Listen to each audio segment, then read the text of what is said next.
Okay, so since I was out trying to mount the lighting that I just got, the LED bar in front of the sprinter, I have a really good solution for it, but it started pouring down rain. So I decided I'll go inside, have a coffee, and then I came up with this thing, which is gonna be our kitchen table bench thing. I decided I'm gonna make it out of epoxy. I've already made a table like this for my studio. Unfortunately, I didn't get to film the entire process, so I'm gonna try with this time, try and film the entire process. So what I'm going to do is use these two are completely the same thickness, and they are completely straight. It was done by a machine, and I've had these lying around for a long time now and just waiting for a project to use them in. And so I decided, because we're gonna have like 1 meter wide kitchen table, or not really a kitchen table, but it's gonna be the kitchen bench, and this is gonna be the top. So I think we're gonna have like 105 meters. I'm gonna cut this at like 110, 115. I'm gonna take it up. I have a mold already set up, and I just bought the epoxy the other day, and it just came yesterday. I'm gonna have pouring epoxy in between, and maybe on top of it as well, to seal it in. We'll see about it. I have like 15 kilos of epoxy, so I have more than enough. Gonna have like a river, a blue river going in between, and yeah, and that's gonna become our bench.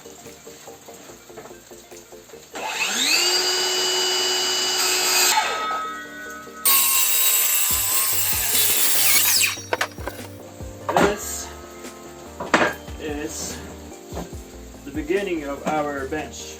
So let's take him upstairs to the mold.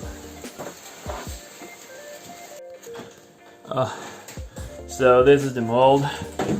It's just a table we built, really primitive, from 2x4s, which is perfectly leveled, and we also have this tape all over it.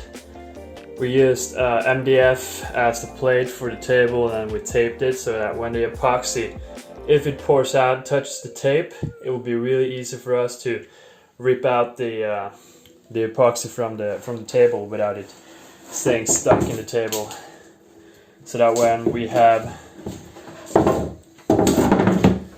have our table ready, we can just take it off. It won't ruin the table, and the bench won't be ruined.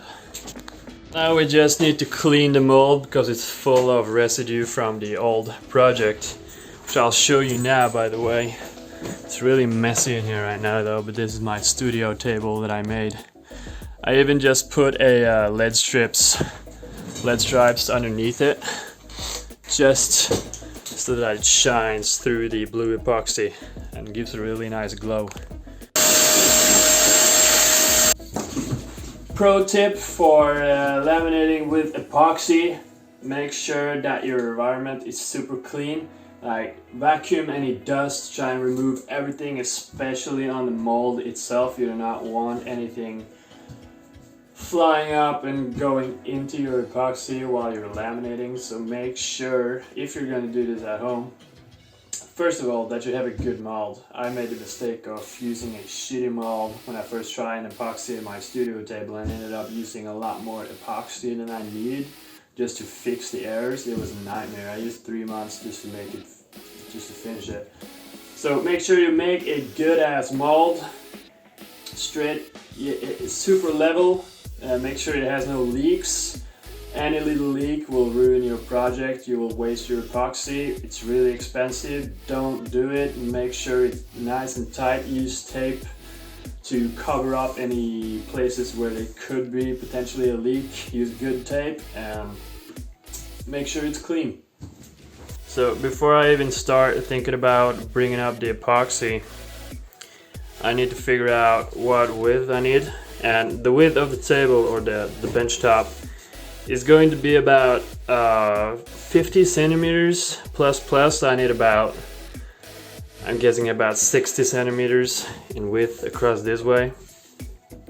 And then a really clever thing to do to waste as little epoxy as possible, so this is really relatively small pour, is you want to calculate the amount of epoxy you need. And the way to do this is cubic liters, right? So you need to multiply the width of the pour by the depth and by the average width of the channel here. So I'm going to take measurements about every, how much is an inch? An inch is like 30 centimeters. So I'm thinking I'm going to take a measurement about every 15 centimeters or so, and then divide it on the amount. I'm going to add all of them together and then divide it by the amount of measurements I take. So if I take it, say 10 times or 5 times across there, I'm going to take the result of the additions of all the measurements across. So say I got 5 centimeters. I will then take all of these, add them to each other, and then divide by the amount of places I take the measurements. I feel like I overly explained that, but you know, you want to make sure that you understand. I don't really quite understand it either. I just read it on the internet, to be honest, so I didn't do this the last time, and it would have saved me some epoxy. So I'm the classical learning by doing. I can't learn by others' mistakes. I need to make them my own. So that's what I'm going to do. I'm going to take the measurements and calculate how much epoxy I need. I just took some measurements here. It's going to be every about 15 centimeters, and I took 7 measurements. So I'm going to add all of this and divide it by 7. This is my answer, and I divided by 1,000, and I end up with 3.14 liters. So I just screwed down these pieces of wood all along the walls here, and that is just simply for the purpose of having somewhere that I can get some support from these guys, so that I can clamp down on the actual wood. I'm going to do that by using these 2x4s and just adding some pressure on top of it to keep this down, because I notice I have a little bit of a bulge in the table, so we can easily just fix that by clamping it down, and then we will laminate without any epoxy getting underneath the actual wood. So clamp it down nice and secure. Pro tip, do it.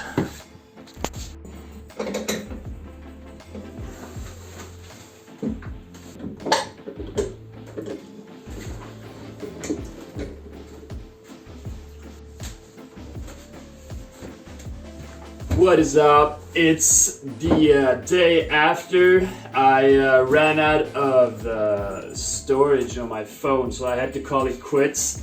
But I made my mold finished. It's very primitive. I just used some aluminum tape to cover up right here, and then I had some sealant just to clear up the edges, because it's very hard because I don't really need epoxy going in here, you know what I mean, because we're probably going to cut this up anyway, so just so stopping from seeping through here. So, and the boards are laying really flat down on the table here, so we are ready for our pour. I'm going to be mixing my epoxy with this leather scale that I bought on my first epoxy project, which was actually a surfboard. So I'm using this to measure, and we came to 3.14 liters, right? So I'm gonna mix up epoxy with hardener that will on a total amount of 3.14 liters. And I think with this epoxy, 1 liter is 1 kilogram. We're just gonna see. Boom! One thing that is really important to mention is heat. When doing epoxy, pay attention to the heat in the room. If it's too cold, your epoxy may not cure, or will take a very long time to cure. So what I did is I placed a little oven in here. Make sure you don't put it too high, and you want to make sure it doesn't warm up like one spot, so make sure it's an even warmth in the room. And especially like windows, when sun comes through, you can get uneven warmth, so you need to pay attention to that. Temperature is key. I read the instructions, and the company Glass Casts, they told me that 1 kilo is 1 liter, so I can just mix, I'm thinking 3.5 liters, 3.5 kilograms. So then I just have to find out exactly how much resin and how much hardener I need to mix to get 3.5 kilograms. Another thing is a blowtorch. The instructions specify that a blowtorch probably shouldn't be necessary, but it can help to get out bubbles if you notice that you got any bubbles after 10 minutes after pour. Take a blowtorch or a something that's on low heat. I'm using a gas blowtorch. I can't really regulate the heat too much, but I'm just gonna take this, sweep over it, and all the bubbles will disappear. Also, I have the blue powder for making the color. It's gonna be blue shimmer. It's a shimmering blue color for the river. It's gonna look like a blue river flowing. Another important thing is to use a mask when mixing and pouring. I think it's mostly for curing epoxy. While it's curing, you should have a gas mask, but I don't take no chances with this shit. I already took a big chance when doing my surfboard the first time, and I'm not doing it again because I heard about the consequences can be fatal. So gonna use the mask. Also gloves. Don't touch the resin with your bare hands. It's really dangerous. Yeah, let's get the shit cracking, shall we? 2.3 kilograms. Do not stress when before a pour. Don't stress it. Take your time. Try and be as prepared as possible, because once you pour, you're gonna have to be here and make sure the pour doesn't go out of control, overhand, seep out everywhere, and make sure you have everything that you need available before you do the pour. So yeah, don't stress it, and don't try to get to the pour as quickly as possible. Try and be as prepared as possible, because once the pour is done, it's done, you know what I mean? So just take it slow and enjoy the process. So hopefully this bucket is big enough. And reset the scale here. Set it to 0. 0 it is. I'm trying to mix this into here. 2.3 liters, here we go. Oh, try not to spill. Oh, there we go.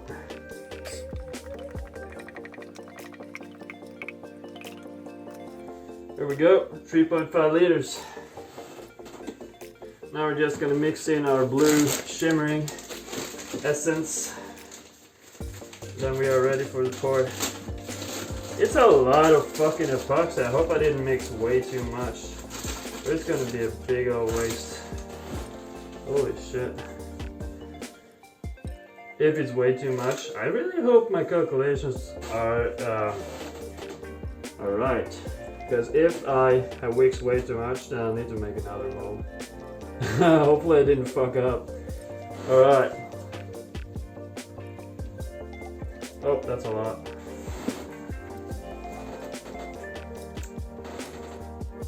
Let's mix this shit. Stir it up. Get all of the blue in here.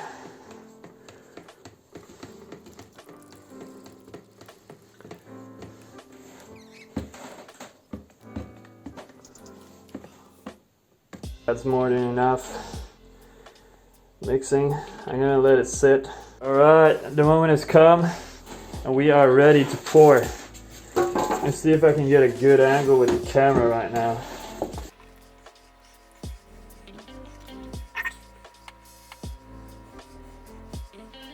What happened is I see that the table is a little bit uneven. It's a little bit off. So it's probably gonna end up shooting over here. It's probably gonna be no problem, but if it happens, we'll tape it up, and I can already see that the epoxy right now seeping into a little crack behind the tape here.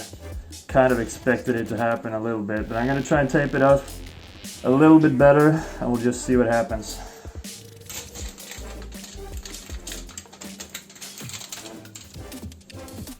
This is where we'll just have to pay attention to it, check for any leakages, and just tape them up as quickly as possible, because you don't want to lose your epoxy. But I am really impressed with the amount of epoxy we mixed. We have a little bit left to fill eventual holes with, or just to play around with if you want. It's nothing much. I'm really happy with the result of my calculations. I was afraid this was way too much, but yeah, great, super good, super gnarly. Look at this shit. This beautiful, beautiful blue river going right through here. Check this shit out, son.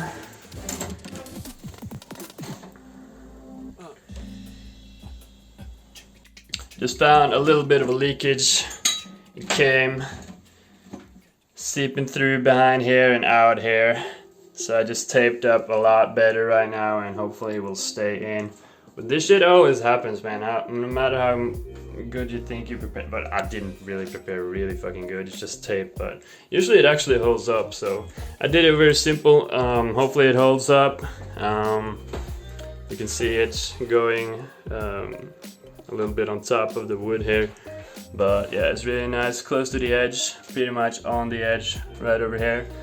The one shitty thing though, if it starts leaking over here, it's gonna go down in the level over there. So that's what sucks when it starts leaking like that. So just gotta pay attention. Now, we're now about, I'd say about 3 hours in. It is starting to slowly cure. And I had to add a lot more tape to this. It even started seeping out from underneath the wood here, even though the wood is really tightly pressured down. Like, this shit will get everywhere. It's like water. And it started seeping out a little bit through here as well, so I had to tape back here. Not much, just a little bit, but a little bit is enough to make it go down. So right now it's not completely up to the edge, which sucks, but we'll be able to fix that. It's no problem really. I'm not gonna do anything more. I'm not gonna try and pour old resin. I have some more up in here, but I'm not gonna try and pour it because it's starting to cure, so I'm just gonna leave it alone. Worst case, we'll just have to take a little bit off the surface, like shave it down a little bit. I'll probably have to do that anyway now because the epoxy got onto the surface there. So we'll probably do that. It's not really a problem, and it's gonna be looking good anyway. Alright, it's now about 72 hours later. The epoxy has cured nicely. I haven't touched it for 72 hours. I just took the clamps off and it's looking really tight. Now there's probably going to be a little bit of trying to get it out, you know, jolting it out. Also, you can see that there's been some epoxy flowing over, and this is probably gonna be stuck. So I'm gonna have to probably use some sander or my angle grinder or something just to get that loose without hurting the wood too much. This one I can just take off. So yeah, now it's just trying to get the actual thing off the thing.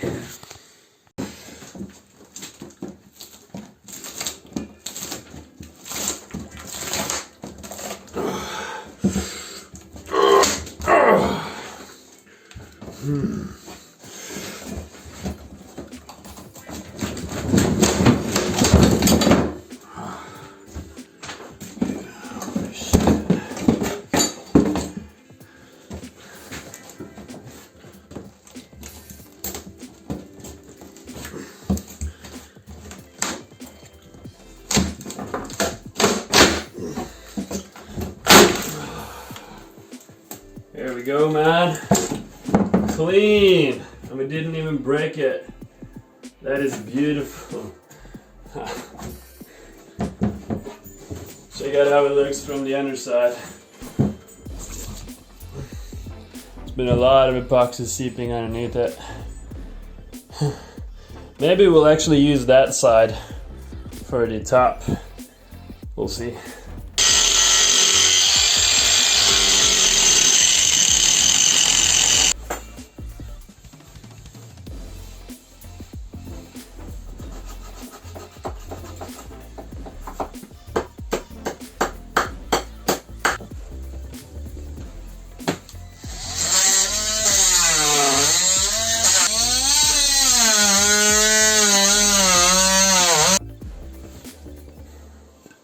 There we go, man, finally got it. It was a tough one and we kind of fucked up the wood here, which kind of sucks a little bit, but it's not really a big deal because we're gonna have to shave it down anyway. So this is how it's looking right now. Not too good, but we'll be able to fix it because we have to sand it down anyway, so it's not really a problem. Just gonna be some extra contours to the wood, if it's gonna be even visible, so we'll see. Because we're gonna have to shave down about, guess about 2 millimeters. So I'm gonna take up my old rig and yeah.